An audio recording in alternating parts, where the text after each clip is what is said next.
Bienvenue à cette nouvelle édition de Décryptage sur Africa 24. À l'horizon 2030, l'Afrique vise la libéralisation de son marché de l'aviation civile, un projet ralenti par la crise sanitaire du Covid-19. Cependant, pendant la période post-pandémie, le flux des passagers des compagnies aériennes devrait repartir à la hausse pour atteindre 303 millions de passagers par an. Des perspectives positives pour la ZLECAf selon la Commission économique des Nations Unies pour l'Afrique. Pour nous édifier sur le rôle de l'aviation civile dans le déploiement de l'intégration économique africaine, nous recevons dans cette édition de Décryptage Monsieur Allan Kilavuka, c'est le directeur général de Kenya Airways. Le secteur aéronautique a été l'un des plus durement touchés par la pandémie de Covid-19. Le domaine entame son processus de relance depuis 2021. En 2022, quelles sont les perspectives de croissance de l'aéronautique sur le continent? We are very confident that the recovery in 2022 is going to take place. So we are happy about that. We see that we project that in 2022, it's going to improve. Revenues are going to improve compared to 2021 by about 20% is what we think. And this compares to the rest of the world. According to IATA, I think the rest of the world is going to be about 35%. So Africa is going to lag a little bit, but we believe by 2023, 2024, Africa will have caught up and will be growing as it was growing before, faster than the world in terms of aviation transportation. Le nombre de passagers de compagnies de transport aérien devrait atteindre 303 millions de personnes durant la période post-pandémie. Les compagnies africaines ont-elles la logistique nécessaire pour gérer ce flux de passagers 4 fois supérieur à celui enregistré avant la pandémie? The simple answer is yes. The African market is and players are able to handle growth. In fact, the problem that we have in Africa is what we call fragmentation of the African aviation space. So in other words, there are too many players in a small market. So our recommendation as Kenya Airways, which we are championing, is that we need to have consolidation more so that we can be able to fulfill this market that you have just told us about, the 4%, 4 times growth, 400% growth, and also so that we can be able to more support the Africa Continental Free Trade Area and SATAM. So yes, they can. And as Kenya Airways, for example, we together with South African Airways, we are championing what we are calling a Pan-African airline group, which we believe that by 2023, we should be able to set up so that it can consolidate this space more and be able to support growth in Africa. Selon la Commission économique des Nations Unies pour l'Afrique, le transport en général et le transport aérien en particulier ont un rôle clé à jouer dans la zone de libre-échange continentale africaine. Comment vous, directeur général de Kenya Airways, prévoyez-vous de contribuer à ce méga projet continental? What we're doing is to make sure that we, first of all, we have 35 countries where we fly to, make sure that those flights are responding to the demand in those countries. We make sure that we're working with government to not only keep those 35 routes, but to secure routes, especially those ones where the demand is asking for. We're expanding our cargo so that we can support transportation of goods across Africa and support trade. We also, after we increase frequencies and connections between cities, we believe this is important because not only will it support the movement of people, it will also support the economies of those countries.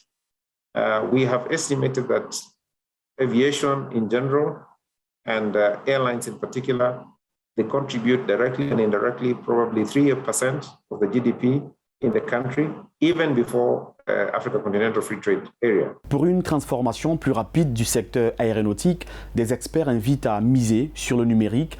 Quel peut être de manière concrète l'impact de la transformation numérique de l'aviation civile en Afrique? I believe this is very critical. Digital transformation is critical for a couple of things. Most importantly, being the overall, when implemented properly, digital transformation reduces the cost of operations.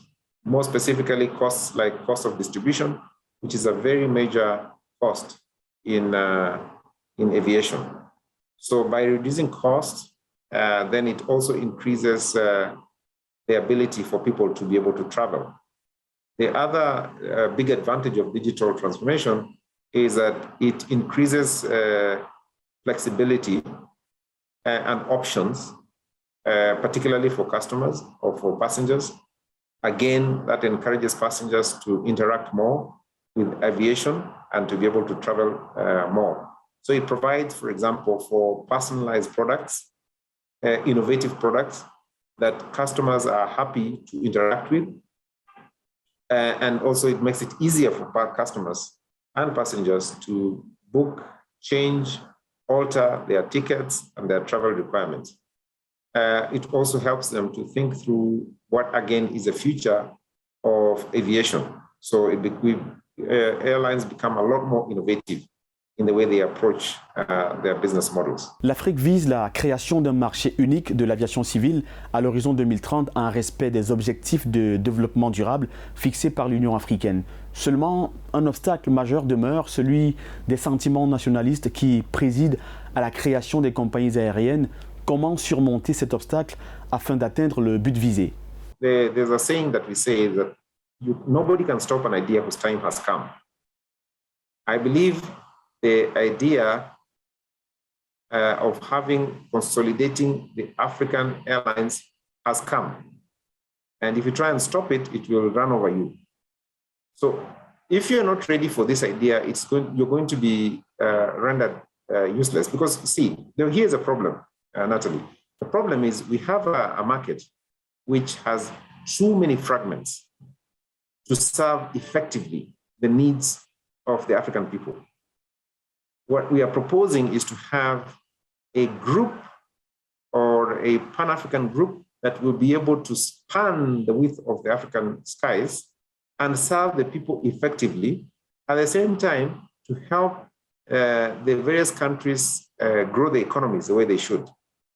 If we don't do that, we'll continue having these small little airlines everywhere doing their 1-2 missions and not really actualizing what we're trying to do here, which is the vision of the African Union 2063, to help develop this as one single big market.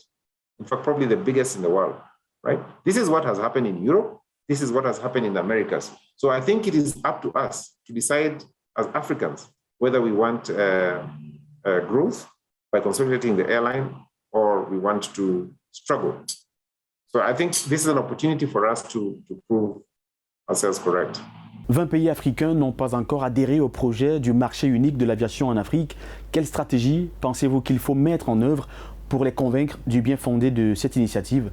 The problem we have right now is that you have so many countries that you're dealing with, and each of them have to be convinced. But if you talk about East African Community, where you have 6 countries, domesticate that, then you go to West Africa and do the same thing, Southern Africa, Central Africa, and then eventually you see how to consolidate. I think that will be much easier. And I think, because of the enormity of the task, how big it is, then you find that the African Union taking a long time to actualize it because of how big it is. But I would say that let's start small with the various regional economic blocks, and then we can move it up to the entire Africa. Merci d'avoir répondu aux questions d'Africa 24.